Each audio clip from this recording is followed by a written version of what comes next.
बार को सलीके से जगह से उठा और सीधे किचन की तरफ बढ़ा। यष्टि उसकी तरफ पीठ किए टमाटर के स्लाइस काट रही थी। जैसे ही उसे अपने पीछे किसी की प्रेजेंस का एहसास हुआ, उसने आहिस्ता से पलट कर देखा। एकांश उसके ठीक पीछे खड़ा था। एकांश उसे देखकर बोला, तुम्हें श्रेया के लिए खाना बनाने की कोई जरूरत नहीं है। उसके लिए कुक है और उसका डाइट रूटीन उसके डाइटिशियन के अकॉर्डिंग फिक्स है। और हाँ, वो उसके लिए हेल्दी है। तो बेटर होगा कि तुम इस सब में मत पड़ो और अपने काम पर ध्यान दो। यष्टि ने चाकू काउंटर पर रखा और पलटकर उसकी तरफ देखा। वो अपनी भौहों को तान कर बोली, हाँ, तभी तो आपकी बेटी को खाना खाने का मन नहीं करता।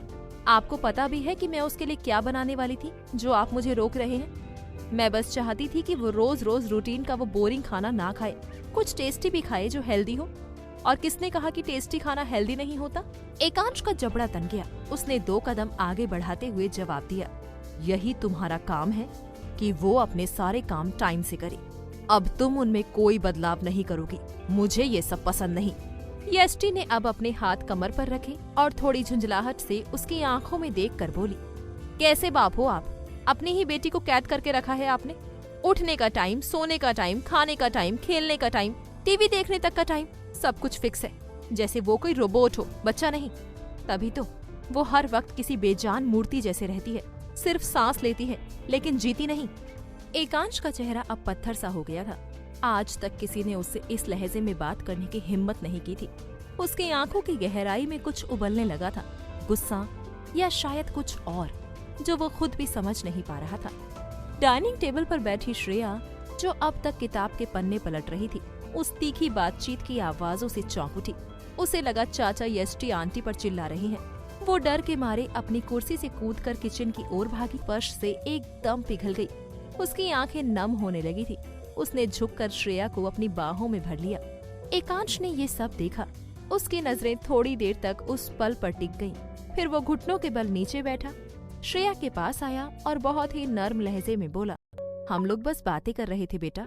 बड़े लोग ऐसे ही बात करते हैं, है ना यष्टि?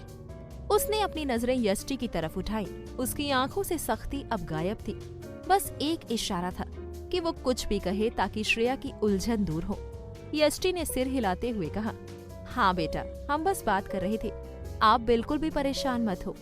श्रेया ने थोड़ी राहत की सांस ली और मुस्कुराई। यष्टि ने उसे अपनी कमर से लगाते हुए उठाया और उसी पल उसके हाथ एकांश के हाथों से टकरा गई, जो अब तक वहाँ मौजूद था। उस अनजाने टच ने जैसे दोनों को एक पल के लिए रोक दिया। एकांश को रात वाली बात फिर याद आ गई। उसने झट से अपने हाथ पीछे खींच लिए। उसकी नजरें अनजाने में यष्टि के चेहरे से फिसलती हुई उसके होठों और फिर नीचे चली गई। वो खुद को तुरंत रोकते हुए चेहरा दूसरी तरफ मोड़ चुका था। एक पल बाद उसने श्रेया के माथे पर हल्की सी किस की और बिना कुछ बोले किचन से बाहर निकल गया। डाइनिंग हॉल की तरफ बढ़ते हुए उसने अपना लैपटॉप बैग उठाया। पीछे से सुनीता जी की आवाज आई, एकांश बेटा, ब्रेकफास्ट तो करते जाओ। उसने बिना मुड़े जवाब दिया, नहीं सुनीता जी, मेरी एक इम्पोर्टेंट मीटिंग है, मैं ऑफिस में ही कुछ खा लूंगा। और वो तेज कदमों से बाहर निकल गया। सुनीता जी किचन के पास खड़ी सब देख रही थी। उन्हें यष्टि की बातें सही लग रही थी। उन्हें पता था कि श्रेया का खाना खाने का मन इसीलिए नहीं करता था क्योंकि उसके लिए हर दिन वही फिक्स डाइट थी। और बच्चा तो बच्चा होता है, रूटीन में भी उन्हें रंग चाहिए। यष्टि ने आज उसके लिए कुछ खास बनाया था, जो हेल्दी भी था और टेस्टी भी। और सबसे खास बात, आज यष्टि को कोई कहानी नहीं सुनानी पड़ी उसे खिलाने के लिए। श्रेया खुद खाने बैठ गई और हर बाइट बड़े चाव से खाई। उधर एकांश अपने कैबिन में घुसा और फिर फोन उठाकर कहा, हेलो अनुज, मेरे आज के रूटीन के हिसाब से ब्रेकफास्ट भिजवा दो मेरे कैबिन में। उसने फोन रखा और चुपचाप अपनी कुर्सी पर बैठ गया।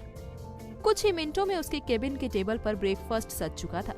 लेकिन पहली बार उस प्लेट को देखकर उसे लगा कि शायद कुछ मिसिंग था।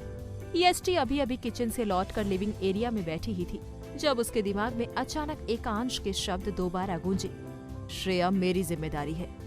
उसने आंखें तरेरी और कुछ सोचते हुए उसके होठों पर हल्की सी मुस्कान आई, जैसे कोई अधूरी पजल का टुकड़ा अब जाकर अपनी जगह पर बैठा हो। वो धीरे से फुसफुसाई, तो श्रेया एकांश सर की भतीजी है। उसने तुरंत सुनीता जी की तरफ देखा और पूछा, सुनीता जी, क्या मैंने सही समझा? श्रेया एकांश सर की भतीजी है? सुनीता जी ने हल्की मुस्कान के साथ सिर हिलाकर कहा, हाँ बेटा, सही पकड़ा तुमने। श्रेया उस समय पास में ही टीवी के सामने बैठी थी। वो चुपचाप अपनी बड़ी बड़ी आंखों में कार्टून कैरेक्टर्स को समेटने की कोशिश कर रही थी। यष्टि का मन अब और जानने के लिए एक्साइटेड हो उठा। उसने आवाज धीमी करते हुए सुनीता जी से पूछा, तो फिर श्रेया के मम्मी पापा कहाँ हैं? सुनीता जी की आंखें थोड़ी उदास हो गईं और वो अपना चेहरा थोड़ा झुका कर बोली, बेटा, एक भयानक एक्सीडेंट में उनकी मौत हो गई। बस 5 महीने पहले की बात है। न्यूज़पेपर में भी आया था, एक कार एक्सीडेंट जिसमें कार पूरी तरह जल गई थी और उसमें कुछ भी नहीं बचा था। यष्टि की आंखें चौड़ी हो गईं। वो उदास होकर बोली, हे भगवान, और उस वक्त श्रेया कितनी बड़ी थी? सुनीता जी ने कहा, बस 5 साल की। अभी 5 साल की ही है। उसी हादसे के बाद एकांश बेटा ने उसे अपने पास रख लिया। अब वही इसके माँ बाप दोनों हैं। पूरी दुनिया में श्रेया के सिर्फ एकांश बेटा ही बचे हैं। यष्टि ने अनजाने में श्रेया की तरफ देखा। वो अब भी चुपचाप टीवी देख रही थी, जैसे उसकी मासूमियत ने उस त्रासदी को किसी कोने में छुपा लिया हो। यष्टि परेशान होकर बोली, क्या इसीलिए वो इतनी शांत, इतनी चुपचाप सी है? सुनीता जी का गला भराया। उन्होंने जवाब दिया, हाँ बेटा, उस हादसे के बाद से इसने बोलना ही छोड़ दिया। एकांश बेटा ने कई डॉक्टर से दिखाया, चाइल्ड साइकोलॉजिस्ट, स्पीच थेरेपिस्ट, सब ने यही कहा कि ये शॉक की वजह से है। जब कोई बच्चा इतनी छोटी उम्र में अपने मम्मी पापा को एक साथ खो दे तो अंदर से टूट जाता है। यष्टि के दिल में जैसे कुछ चुभ गया था। अब उसे समझ में आया कि एकांश इतना कठोर, इतना गुस्सैल क्यों है। वो खुद भी कहीं ना कहीं उतना ही टूटा हुआ था जितनी श्रेया थी। उसने महसूस किया कि इस घर में सख्ती के पीछे दर्द छुपा है और चुप्पियों के पीछे अनकहा प्यार। यष्टि धीरे धीरे चलकर श्रेया के पास आकर बैठ गई। उसने बिना कुछ बोले उसके साथ कार्टून देखना शुरू कर दिया।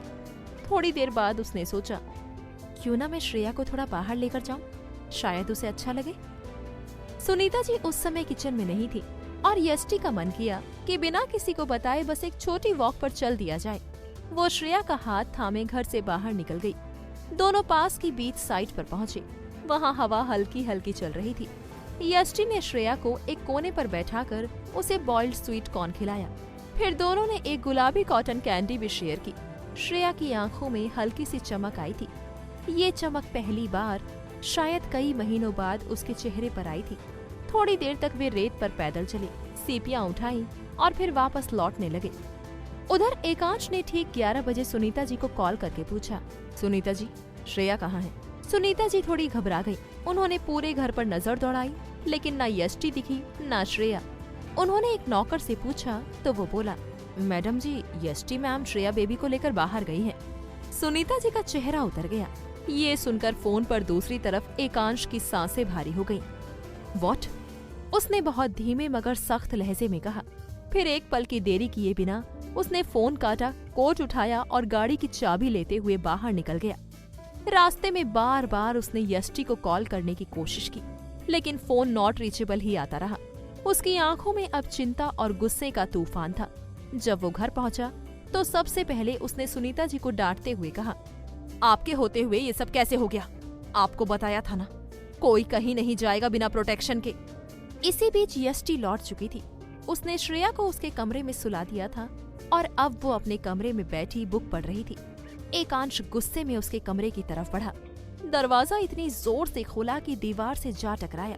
यष्टि का दिल एक पल के लिए रुक सा गया। वो चौंक कर उठी, लेकिन कुछ समझ पाती उससे पहले ही एकांश उसके पास पहुंचा और उसके हाथ से किताब छीनकर दूर फेंक दी। फिर उसके दोनों हाथों को कसकर पकड़ते हुए उसकी आंखों में आंखें डालकर बोला, तुमने मेरी बात क्यों नहीं मानी? किस हक से तुम श्रेया को बिना पूछे बाहर ले गई? यष्टि की सांसें तेज हो रही थी, चेहरा सफेद पड़ गया था। एकांश की पकड़ सख्त थी। आंखों में अब गुस्से के साथ डराने वाली बेचैनी थी। यष्टि की आंखें एकांश की आंखों से टकराईं और वो वहीं जम गई। उसकी सांसें अटक गई। जैसे ही वो कुछ बोलने को हुई, एकांश ने उसे दोनों कंधे से झकझोरते हुए कहा, हाउ डेयर यू! तुम श्रेया को मेरी परमिशन के बिना, सिक्योरिटी के बिना बाहर कैसे ले गई? तुम्हें जरा भी अंदाजा है उसके लिए ये सब कितना खतरनाक हो सकता है? यष्टि कांप उठी। उसकी आंखों में आंसू छलकने लगे, गालों पर बह निकले, लेकिन एकांश की पकड़ अभी भी उतनी ही सख्त थी। उसने यष्टि की आंखों में झांकते हुए कहा, I am warning you last time, अपनी मनमानी बंद कर दो। तुम्हें कुछ नहीं पता कि श्रेया के लिए क्या सही है और क्या गलत। जितना कहा जाए बस उतना ही करो, एक्स्ट्रा कुछ मत करो। यष्टि के हाथ पर अब तक एकांश की उंगलियों के निशान पड़ चुके थे। अगले ही पल उसने अपनी पकड़ ढीली की और तेज कदमों से रूम से बाहर चला गया। दरवाजा बंद करते ही वो हॉल में रुक गया। एक गहरी सांस ली, जैसे खुद को शांत करने की कोशिश कर रहा हो, और अपने रूम की ओर चला गया।